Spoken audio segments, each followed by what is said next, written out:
again, we're back here in the Space Vehicle Mock-Up Facility in Building 9, and this time we are over in the Argos area with the Argos Project Manager, Larry Duncan. Thanks for coming and talking with us, Larry. Thanks for coming over. So Argos, it's an acronym. What does that stand for? It's the Active Response Gravity Offload System. So what we basically do is we make you feel like you're on the moon, Mars, or microgravity with a full robotic system. So this whole entire large structure is a large motion-based platform. And so what we're doing, we have a crew member in the system today.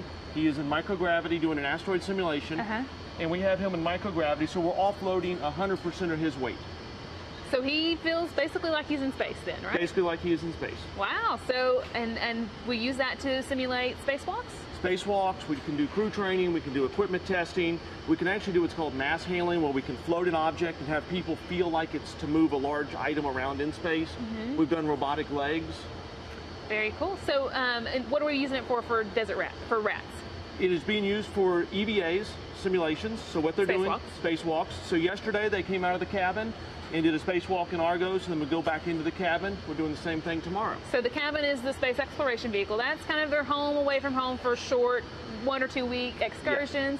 But they're going to want to get out of the vehicle and actually do some hands-on work with the surface of the asteroid, and that's where the spacewalks come in. That's correct.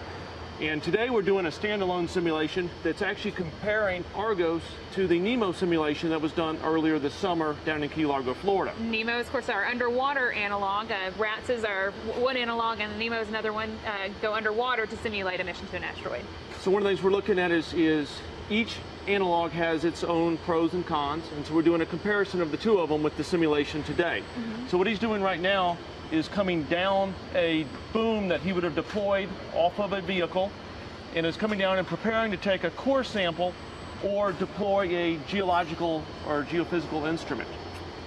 Very cool. So this, tell us a little bit about booms. Why, one of the things about asteroids is that they're hard to move around on. What is that about? In microgravity, it's very hard to move around because you don't have any ground reaction force. If you push off something, you will float away. So the boom gives you a work surface. On space station, they have handrails and tether points, and all that was built before the ISS was launched. Built for people to use, specifically for that reason. Asteroids, not so much. Asteroids are going to be a little bit more challenging. So the idea is with the boom is you can come off the back of the vehicle, deploy, let's say, a large robotic arm or a boom, and then you can go out and use that to work off of, kind of like a workbench or a work platform. And you can kind of just, like he was doing, move it hand over hand, along the boom to get to different areas that he might be interested in. That's correct. Okay, and then what do you do once you get to where you want to go? Like what he's getting ready to do here is deploy a simulated geological instrument that you would leave behind on the asteroid to take future readings, similar like what we've left on the moon. Okay. When we went there. All right, and that's one of the many things that y'all are simulating during these spacewalks. What are some of the other ones? We're simulating doing sample collections of rocks. How do you pick up rocks? How do you pick up all different types of rocks? We're not really sure what an asteroid is. It can be gravel, it can be large pieces of rock, be like sand-like. So what they do is they come in and take different samples of picking up the rock, taking like a core sample in sand where you maybe want to get a piece from a couple feet under the ground. And then also if you've got a really big rock that's really interesting, how do you break a chip off of that and bring it home? It's a whole lot harder than just taking and hitting a rock on the Earth. We don't have enough room to bring the big rocks with us. That's right. And I think you've got some stuff to show us with ways we could do that. So this here is some of the rocks that we take samples with. We've done simulations on this where they have to come in with the bag and pick them up. And it's the Apollo astronauts had several thousand hours of geology training before they ever went to the moon. There'd be this similar training if they went to an asteroid, and they'd be taught how to pick up rocks, how not to contaminate them. Okay. One of the real challenges of an asteroid versus the moon is how do you take a rock sample of something that will float away?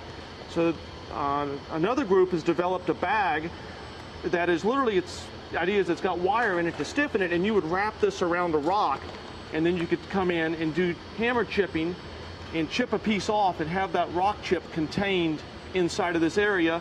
Then you could take it away and then collect your sample. Otherwise, you start banging at the rocks, they fly to pieces, and you've lost them, right? It's going to go all over. Okay. So there's lots of different things we need to learn before we go to an asteroid. That's correct. And RATS is a great way to get started on some of those lessons we need to learn. Right. And some of it is you're building early prototype tools. You can test out the tools, see if they need improvement. You really have to design, build, and test something to understand it. And then I guess with Argos in particular, it's more do we have this stuff we need to simulate an asteroid spacewalk Right. before we send people out to go do one? That's correct. And so far, so good? So far, so good. This is our second generation system. We actually started the project about 5 years ago. Our generation 1 system worked very well, but we came in and made a lot of improvements. The system we have here, we brought online right after Christmas, and it's been used very heavily since then. Very heavily. I think we've been here a few times now. So thank you so much, Larry, for coming and talking with us. Again, Larry Duncan, who is the project manager for the Argo system, and here today being used for the RATS simulation of an asteroid mission.